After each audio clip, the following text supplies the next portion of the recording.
신명기는 자, 간단하게 설명해 드리면 신명기는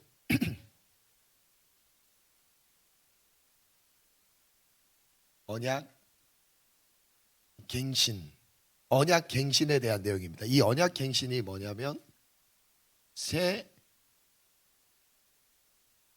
계명이라고도 합니다. 신명기는 언약 갱신이에요.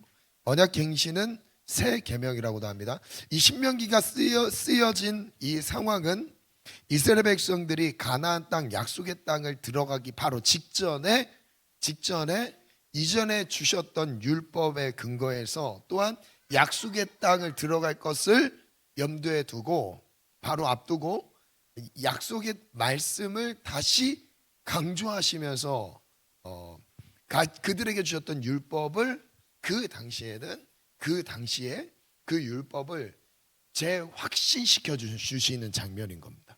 그래서 신명기의 핵심 키워드가 있는데 핵심 키워드는 바로 무엇이죠? 바로 순종입니다. 순종.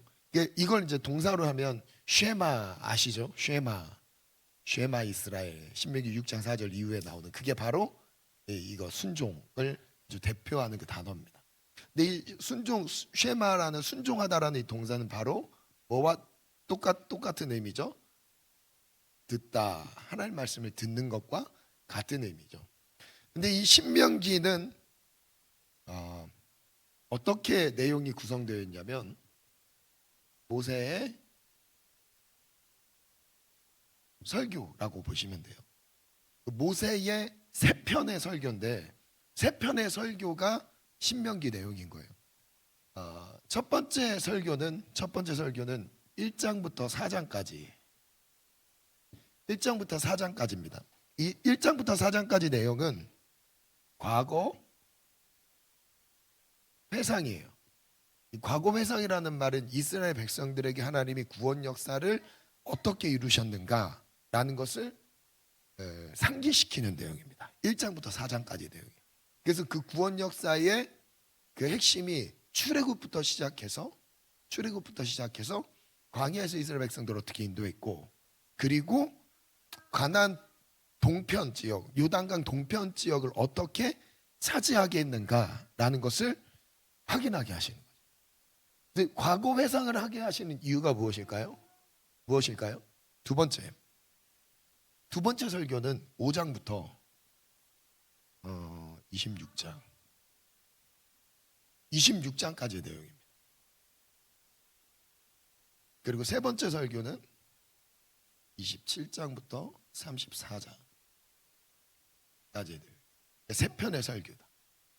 두 번째 설교의 내용은 이스라엘 백성들이 하나님께 순종해야 할 일,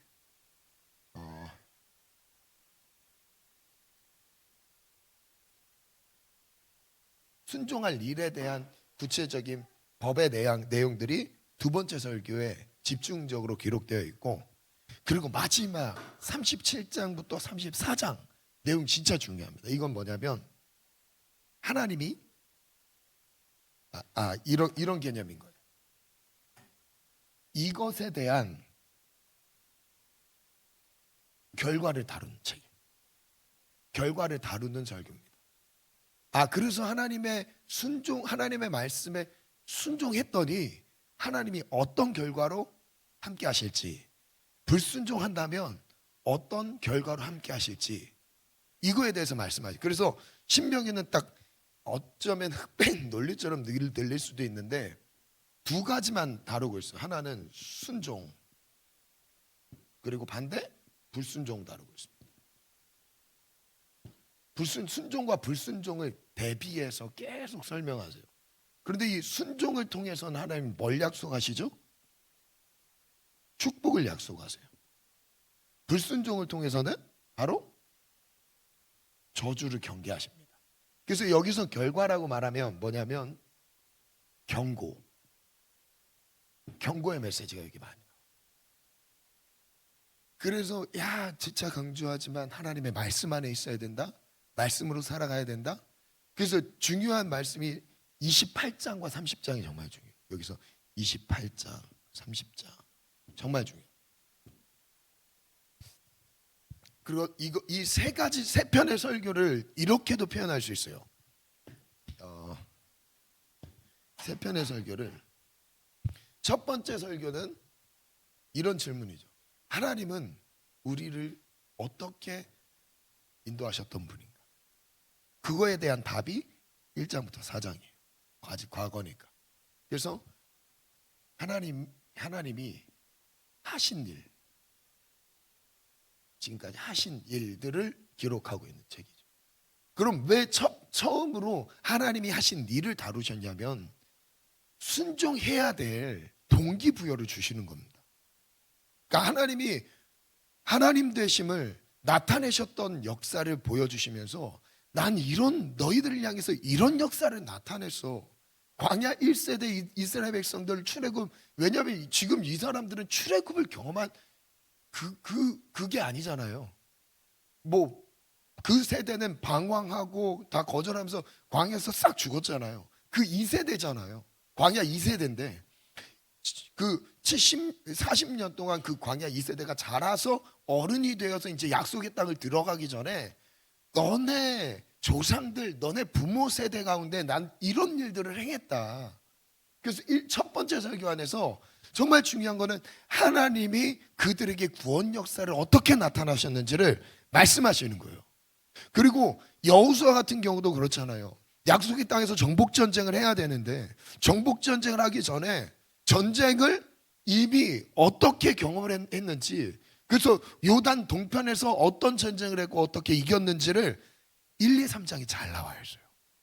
1, 2, 3장을 잘 읽으셔야 돼요. 그러니까 창세기, 출애굽기, 레위기, 민수기처럼 읽으시면 안 되고 여기는 설교를 듣는 것처럼 읽으셔야 됩니다.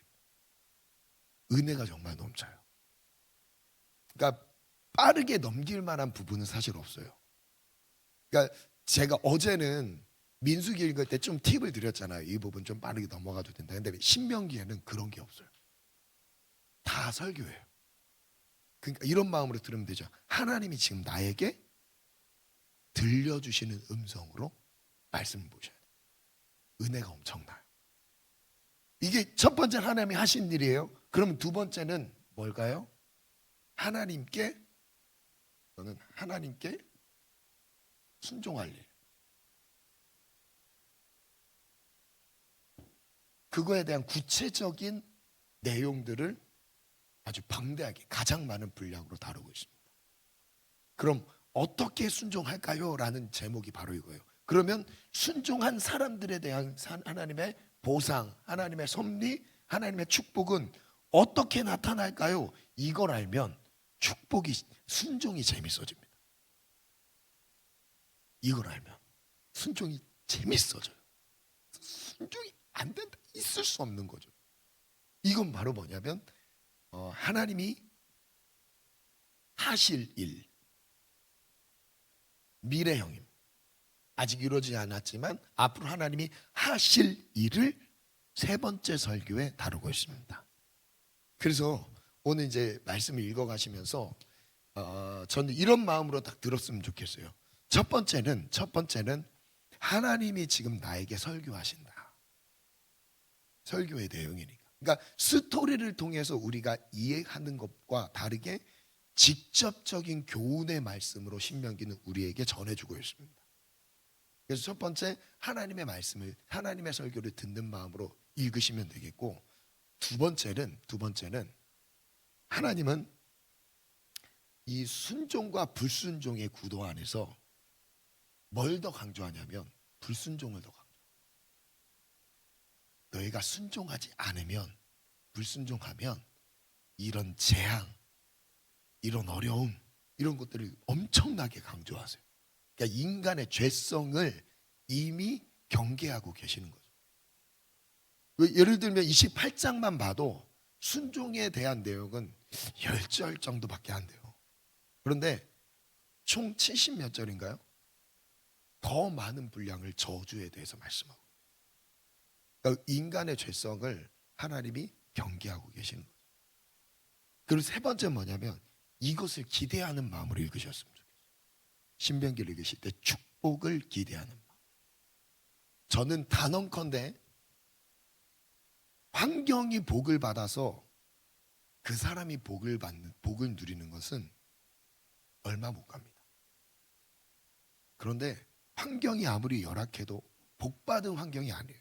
그런데 하나님 앞에 순종하는 DNA를 딱 갖고 있으면 그 사람은 엄청난 복을 누립니다. 정말이에요. 정말입니다.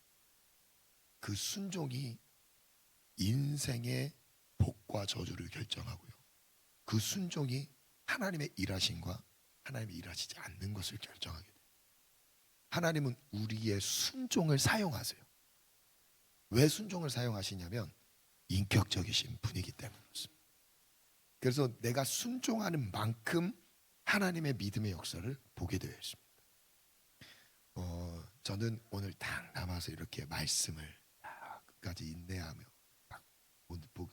보려고 하는 이 마음 정말 크게 받으시고 이 안에 큰 은혜로 하나님 함께 하실 것을 확신합니다. 우리 기대하면서 또 말씀 앞에 섭시다. 제가 한번 기도할게요. 하나님, 지각을 열어주세요. 지혜와 지식을 열어주세요. 하나님 말씀이 임하게 도와주세요. 신명기에 담겨져 있는 하나님의 축복의 길이 보이게 하시고 축복을 누리게 도와주소서. 말씀 가운데 임하실 성령의 역사를 기대하며 예수님 이름으로 기도합니다. 아멘.